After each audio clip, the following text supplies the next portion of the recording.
Good evening and welcome to Locked in Stitches. I hope you're all doing well. Oops days. Good evening. Really don't want to listen to that. Okay, so how is everyone going? Okay, how are we all doing? As always, I'm Julie Hall and I'm here to share some stitching time with you. Thank you all so much for joining us this evening.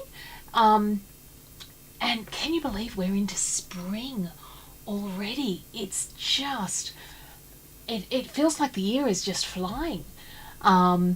So first day of spring here in Australia, and thankfully the weather's actually been relatively nice. So that's been good. We've had a dramatic week with Boyo's car and Ed's car, and I'm sick to death over cars. But I'll share some of that later. I've got my drink bottle and I am ready to stitch. And I can see Shaz is with us. Thank you very much for joining us, Shaz. I do appreciate that.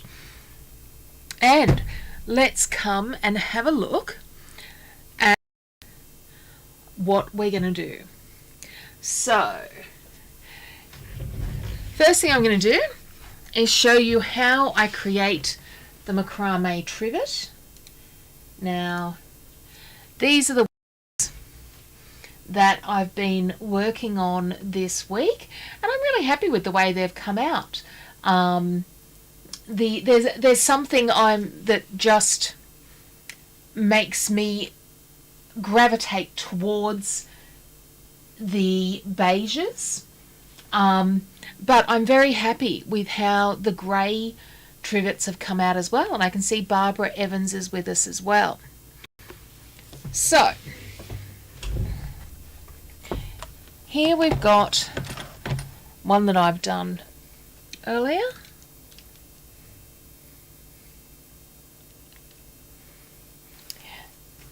And I've got some extra trivets that I'm going to give to Louise next door that she can make up.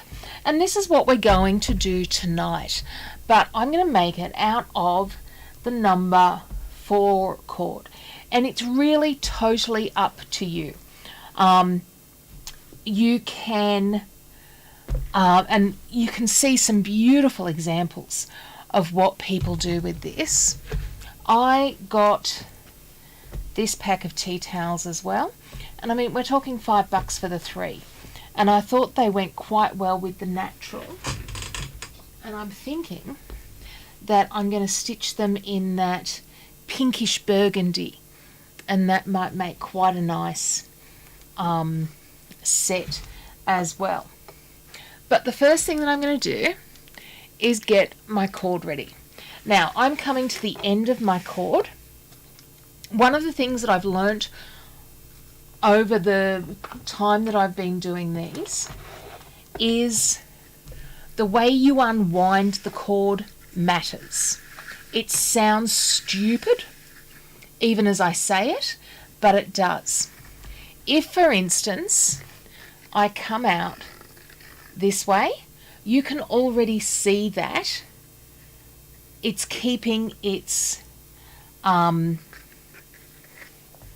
cord there. But if I come out and wind it straight as it was wound on, I get a much better result.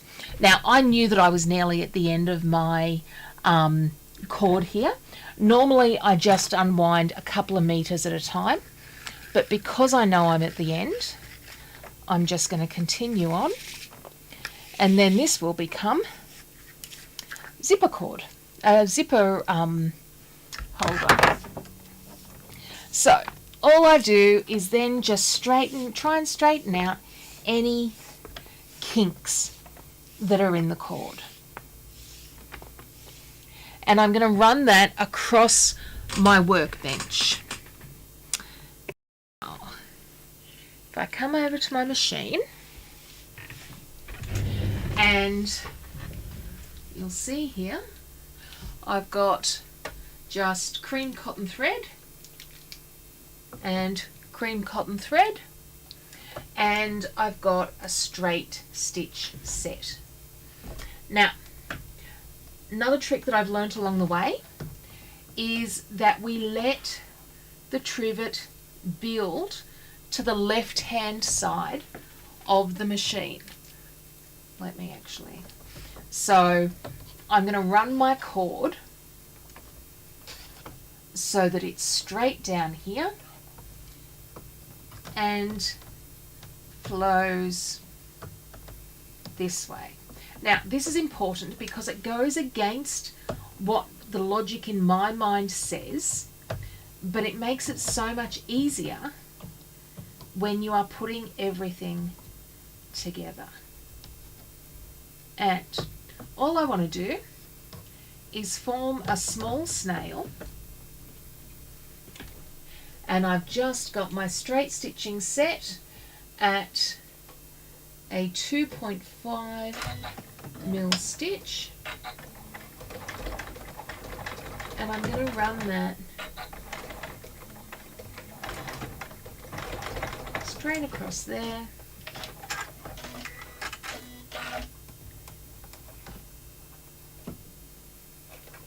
and then straight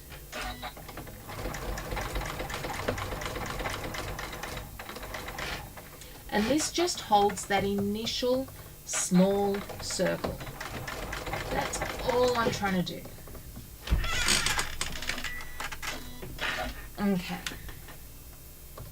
Now, once I'm here, I'm going to trim off any excess threads. Might as well do it now rather than later.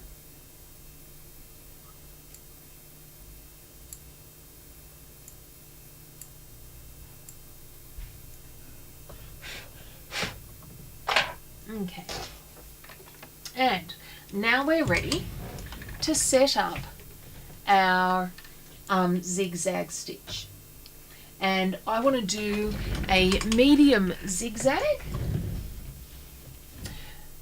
Now I'm using a 4mm cord, so I'm going to leave my zigzag width at about 5.5. The length becomes whatever you want, but don't be fooled by how big it looks here. And I'm going to go and start with a 4mm length and see how I go. Now, the other thing that I've learnt from doing these is that the walking foot does not help as much as you might think it would. The other thing that I've learned is to put the presser foot lift on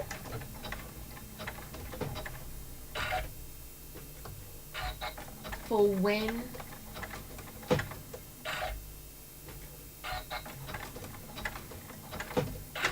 you go to turn your machine.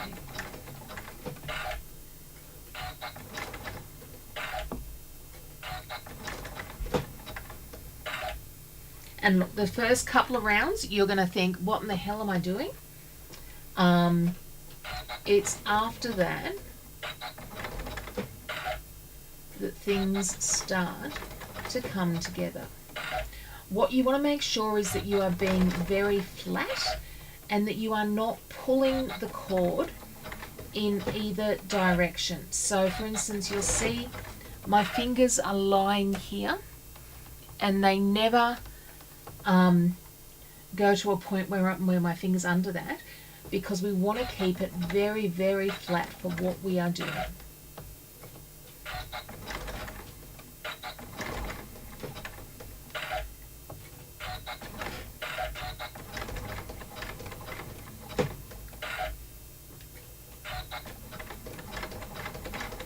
Now, I'm hoping to get an 8-inch circle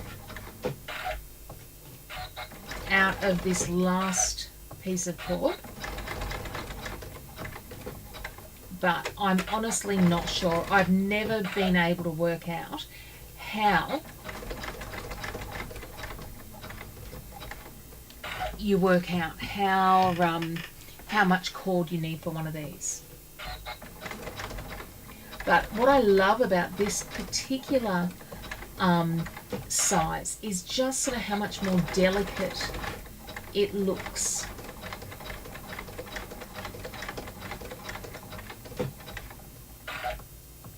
Now you could get really creative with this and stitch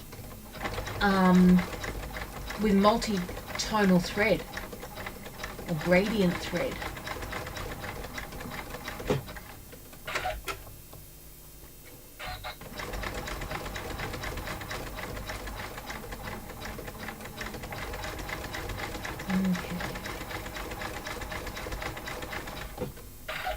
And you can see as it starts to build and get that little bit bigger, it's just that little bit easier to deal with.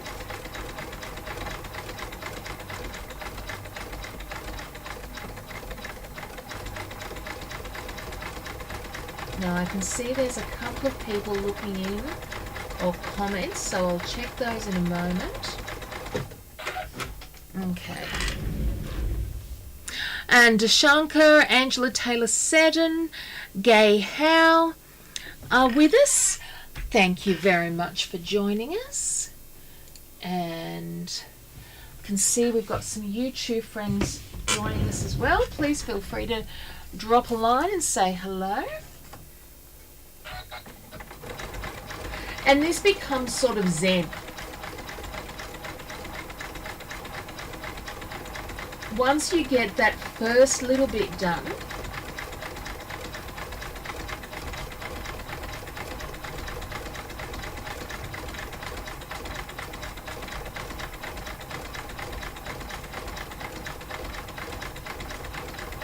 now a good trick, if you don't have a table like I am lucky enough to have on my gorgeous machine, pop a whole lot of books around it.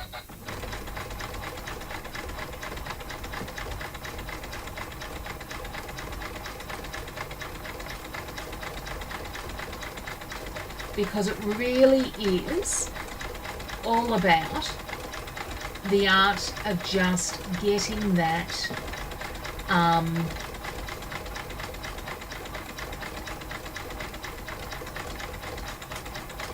like keeping it really flat. And you'll feel if you go off the reservation, you'll feel it.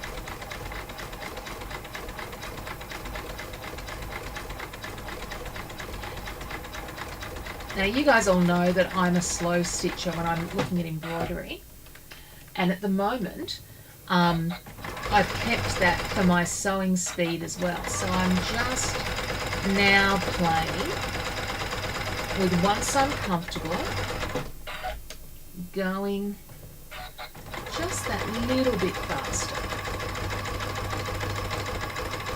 And it's finding the right comfort spot for you.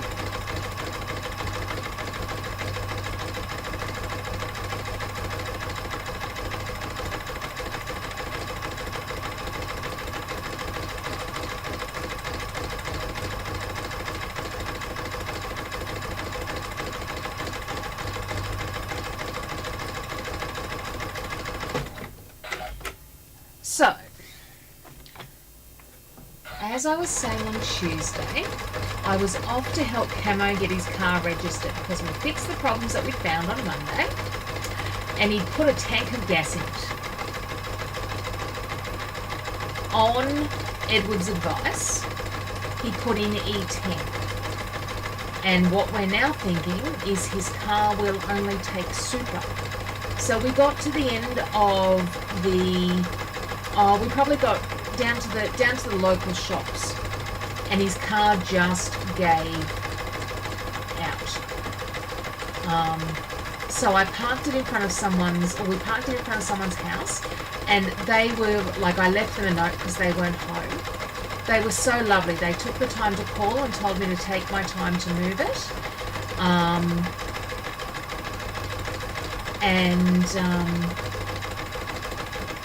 But yeah, the poor bugger, like he, He just put on 2 new tyres.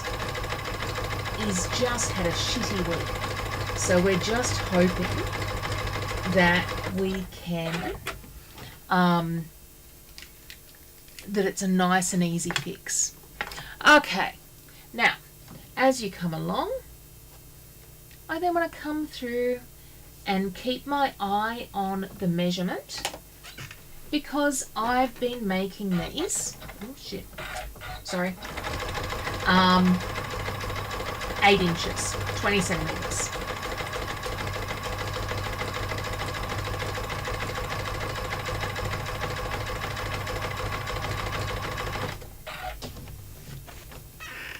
Now, I don't think that this one is going to end up being that large.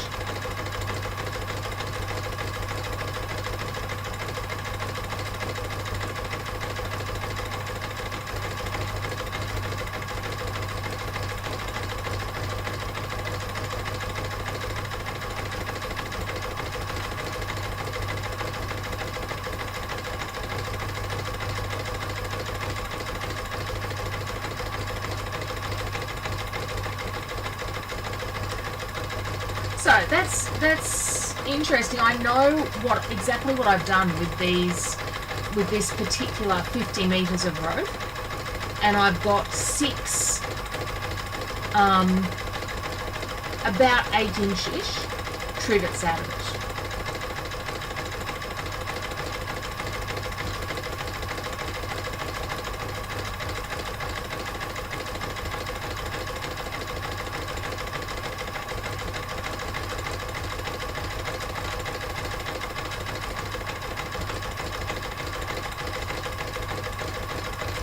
And not that I always follow my own advice, but one of the things that I did find really handy here, when I'm doing things like this, is make sure that, okay, well that's not bad. Like, I'm not going to get it obviously, but I've got to 17 centimetres. This will be the one that's used in the Hall household.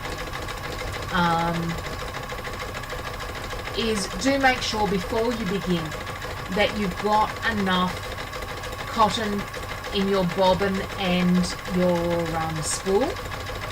And one of the reasons I do like to take it easy and go slow and steady is simply because the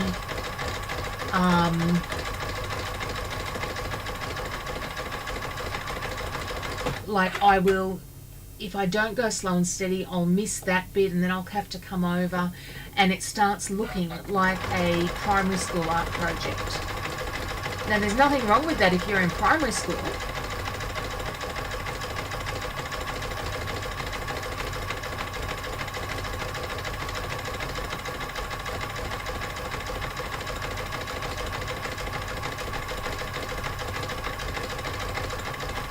And as I come up on the end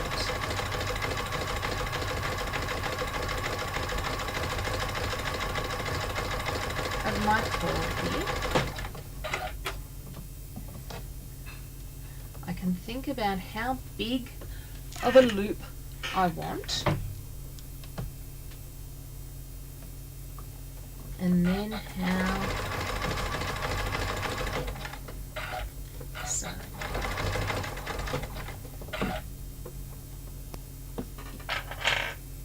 now I'm going to take some of that edge off because it's just annoying me. And what I want to do is just squeeze those 3 in together.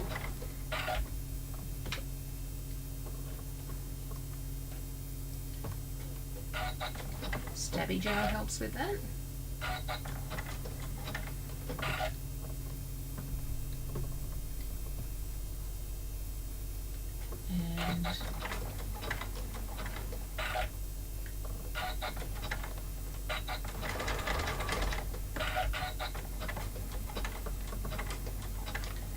And then to finish it off,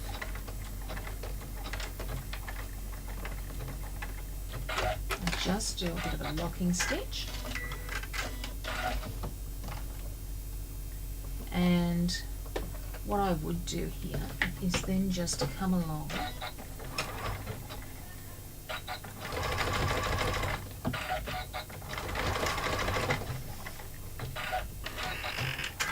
now. What you can see on mine here is that I've been covering my ends with a little bit of vinyl or cork or leather, whatever scraps I've got around.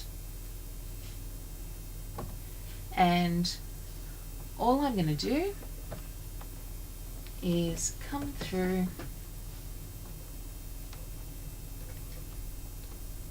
and fold that over. I think I would have learnt my lesson after last time, wouldn't you? Go back to a straight stitch.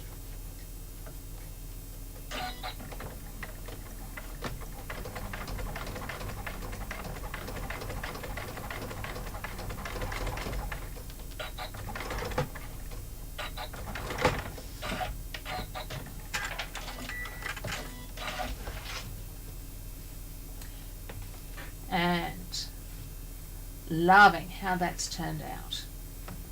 What do we think?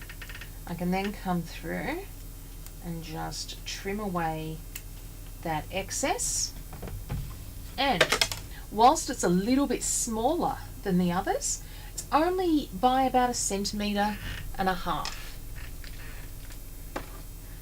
So, and I can see Gail Murphy's with us. So now the next thing that we're going to do is we are going to come along and we're actually going to embroider. Now I'll show you the design that I'm going to use.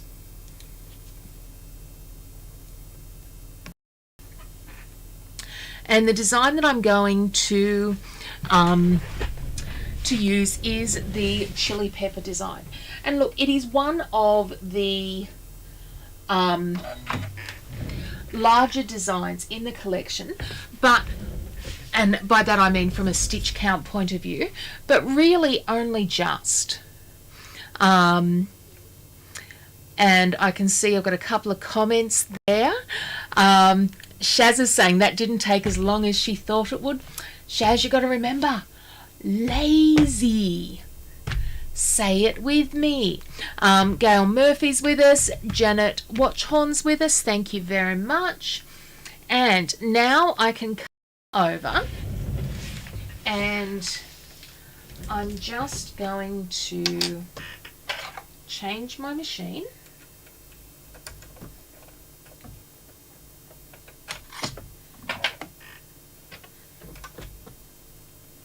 From being sewing to embroidery.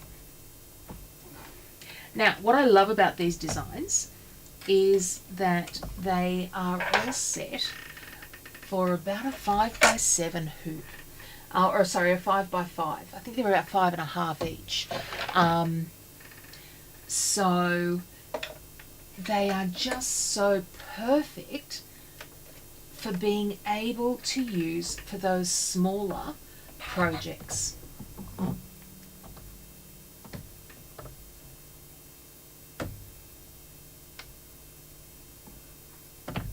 Now, if we have any Queenslanders who are going to go to the Queensland Craft and Quilt Fair, I can let you all in a secret.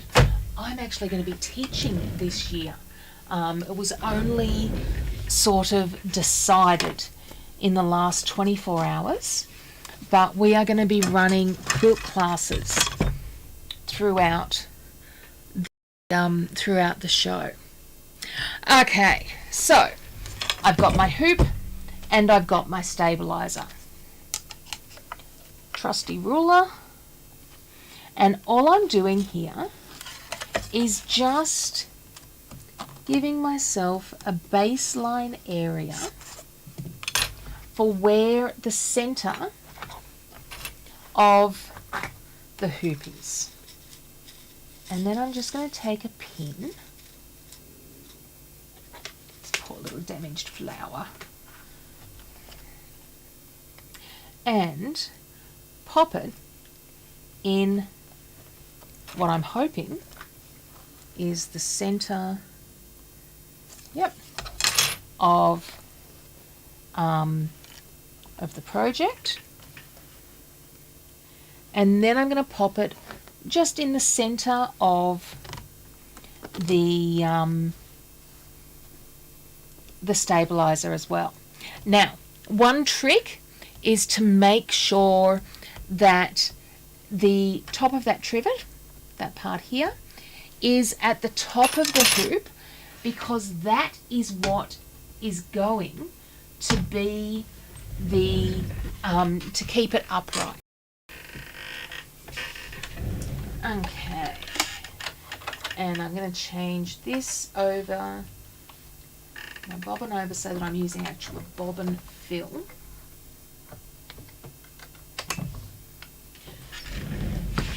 And the last thing that I should do is probably send the design to the machine.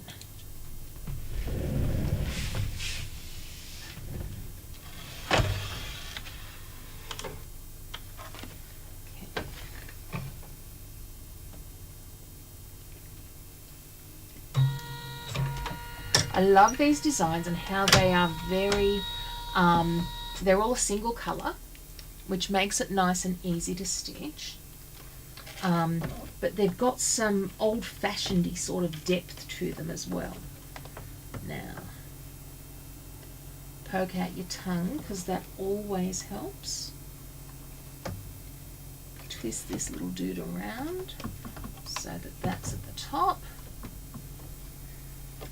And then, now, you could use double-sided tape if you have some. Now, I do have some, but I'm also acknowledging that after a couple of stitches, this is going to hold itself down fairly firmly.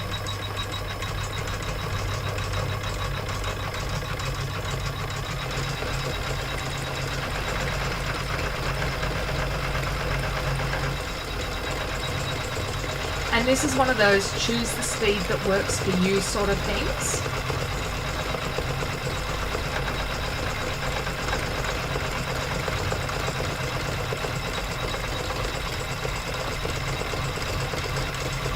So mine's on 500, but to be honest, I think I'm more comfortable with it on 400.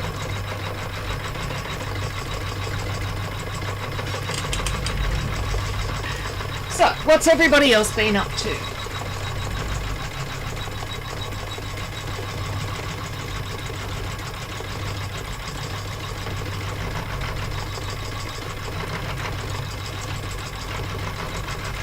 Oh, that burgundy's looking lovely though. I do like how that's coming out.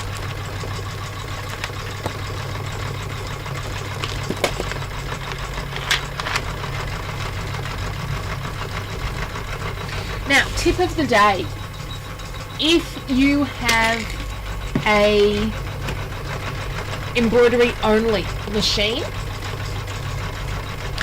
a lot of the time they do not have the same ability to change up the presser foot height.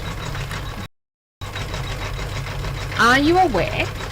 And I guess the ones that I'm talking about particularly is like the Janome 500, 400, 550. You can get the spring foot that goes on your machine, and that will give you that presser foot lift when you're doing something like this. Oops, oops, oops, oops. Okay.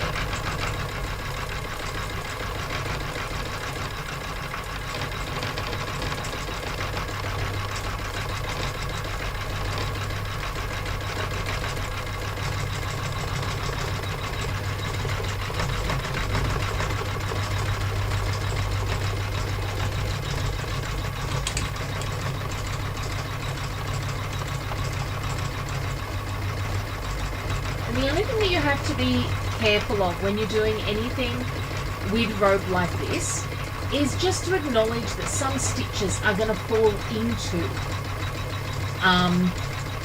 that join area, and therefore they're not going to be seen as well. To me, that's part of the beauty of the design itself.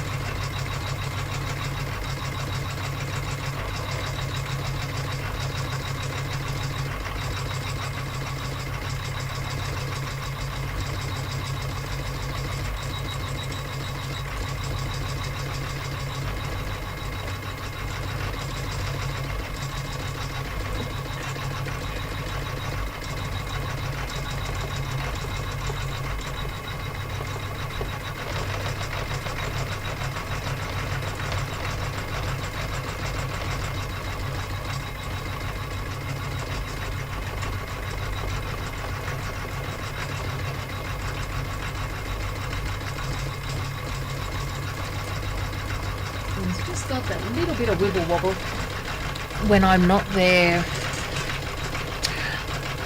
You could put solvi on top. I'm trying to think of any negative that there could be to that, and I honestly don't think there is. So yes, you could absolutely use some solvi on top, Barbara. Now, you guys know that I love showing you new toys. Check what arrived in the mail yesterday. New key fobs.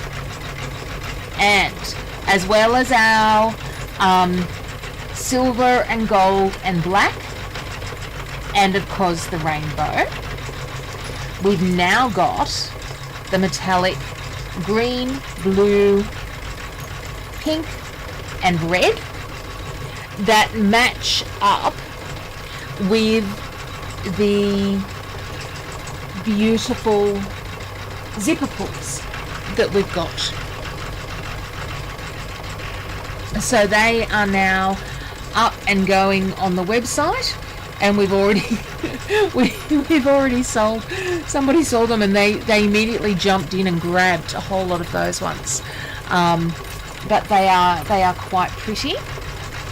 The other thing that I've been working on is the good old in the hoop coat hanger. So it's still got a couple of little bits. And if you were watching last weekend, you would have seen me using the You Do You zip pouch and turning it into a card holder. So the video of that one is up not only on Locked in Stitches but on YouTube as well.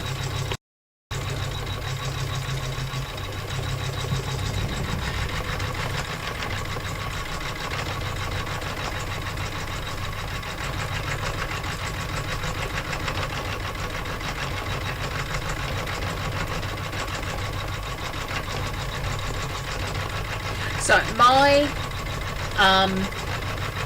stitching this week is off to support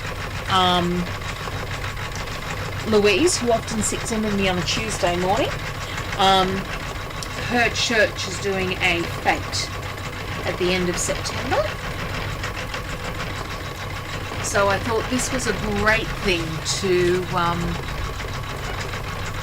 do and take part in. And I can see Paula Bowie's there. How are you doing, Paula?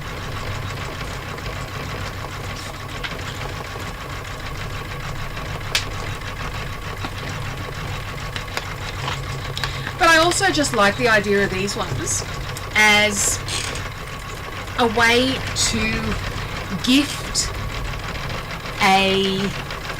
to make someone a gift that, you know, that they can use. What I did love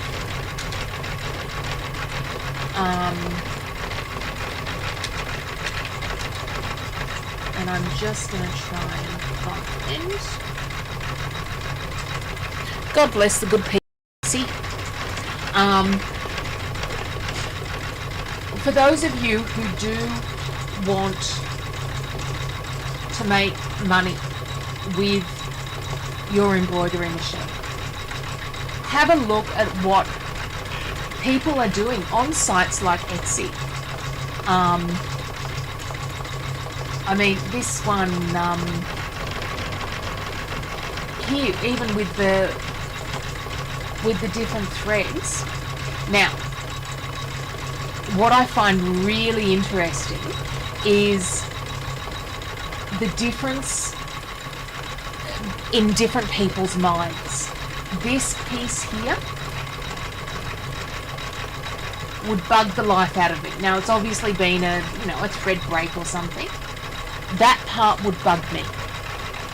But it also gives a really different look to it as well. And I mean, I like looking at these just because it gives me some ideas on what people are selling. If you're not an Etsy person, generally I will come through and turn the filter on for Australia because I live in Australia. If you don't, I wouldn't do that. And then not only do I look at the beautiful item, but I then also look and see how many of them have been sold. So it's a really interesting thing to do, and everybody does things differently. The other one that I'll show you is a beautiful gift that I had made for me with rope. And how stunning is this? So not only does it have a matching lid, it is all fabric covered. It's got a lift off there, and I just think this is the most beautiful piece. And the only issue that I have is that it's almost too beautiful to use. But it sits on my desk and it makes me happy.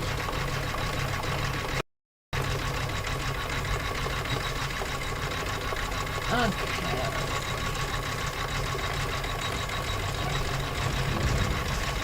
Where else can I show you? Have shop tonight.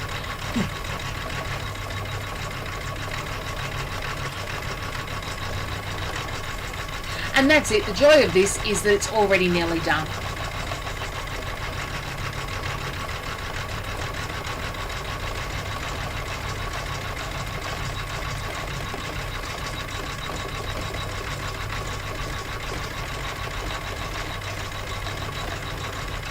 So the designs themselves only have about 5,000 or 6,000 stitches in them, but they then, because they do take a little longer than, say, just straight stitching, is because they're all going in those different directions.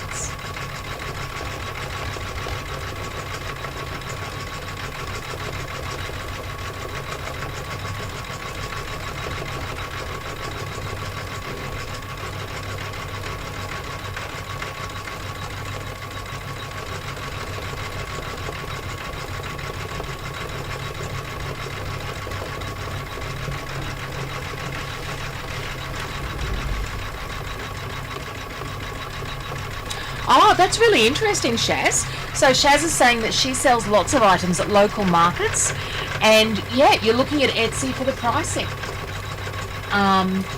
The other one that I was looking at was, of course, the tea towels. And I've always done, like for the past 10, 12 years, I've done for my husband Christmas tea towels, and I've wrapped, like I've embroidered Christmas tea towels, and then I have wrapped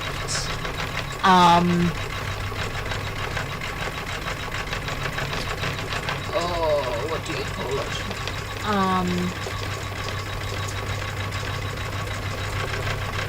shortbread in it. And that's been something for Edward to give to workmates. It's not too much, but it's not too little. But the cost of tea towels these days is utterly ridiculous trying to find. And I had a really good place that was, and I think I was able to sell the tea towels for like $3 or something, $3 or $5. But their pricing went up. And my thought was, if I'm not going to pay that for a tea towel, why is somebody going to pay me even more to stock them?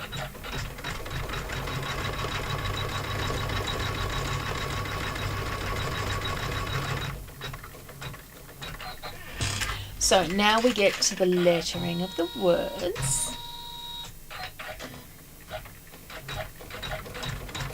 But I'm a happy mummy today. My son asked if he could go out with me to help with the grocery shopping tomorrow. And that was even before he knew that I was going to buy him lunch.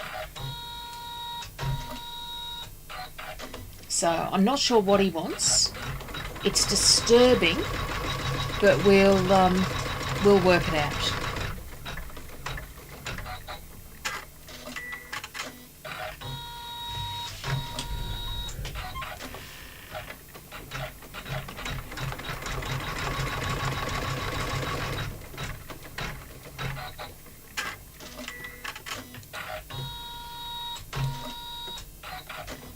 Now this week I'm going to, and I don't think it'll be on this machine because I did it on the other one.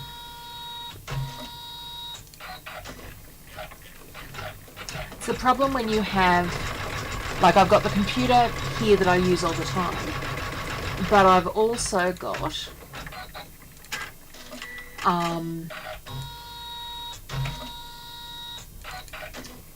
a laptop out in the lounge room.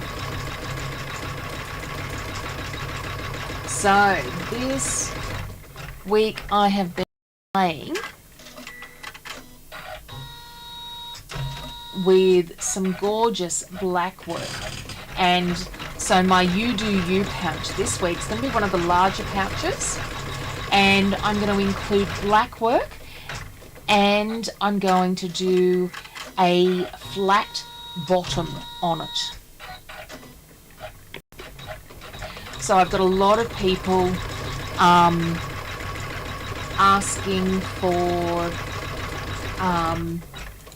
how they can do a zippered pouch, but have it look almost like a triangular pouch sort of a thing. So that's what we're going to do in my You Do You this weekend. But I just need to wait to see when hubby wants to go out, to see when I can do a little live.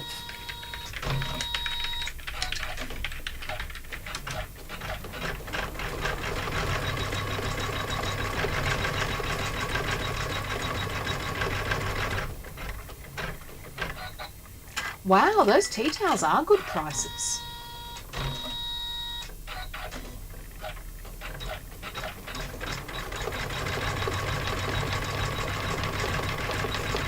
White cotton tea towel for $5.50? Absolutely.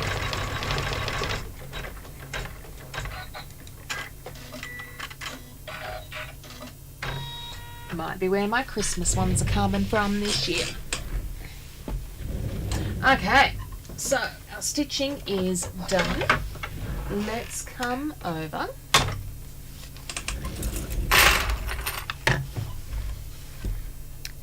and here we go. Now, if I wasn't talking and looking up stuff while I was doing the lettering, I would have been there trimming as each letter did its thing, because that's just the type of compulsive person that I am. There are things that I just don't worry about, and then there's things that just bug the life out of me. And threads is one of them. Stabilizer. not as much. So what's going to happen here is I am going to pass this on to Louise, and while she sits there watching television one night, she's going to unpick all of that stabilizer. But I think that is a beautiful way of presenting a trivet.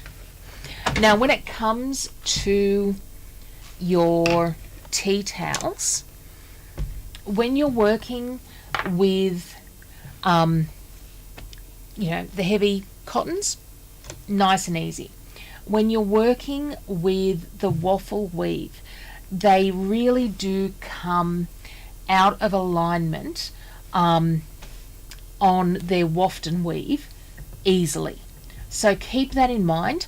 I don't hoop them because I find I end up with hoop burn marks all the time. There a little bit. Okay, that should fix it. Instead, what I do is I use the basting stitch. Baste it in and do your embroidery that way. When it comes to the cottons, it's kind of whatever makes you happy. This has got like a fair bit of heft to it, but because the designs are so lightweight, they're also just quite easy to baste in. And then what you end up with is your finished design. Okay, any questions on those ones?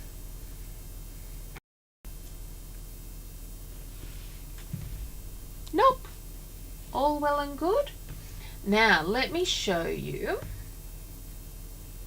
So I've shown you those. Next week, Janet's asking, do I use tearaway on the tea towels? I do, because we know it's going to come out in the wash. I don't want to use cutaway, and I'm too cheap to use wash away. Like, yeah, my tearaway is going to come out in the first wash, whatever I don't have in there. So I have no real issue using that. Okay, next week we're going to do the Sew Shop bag, and this bag is cool. It has a recessed zipper and handles. Now I've made this version out of cork. I'm going to make my version next week out of a really nice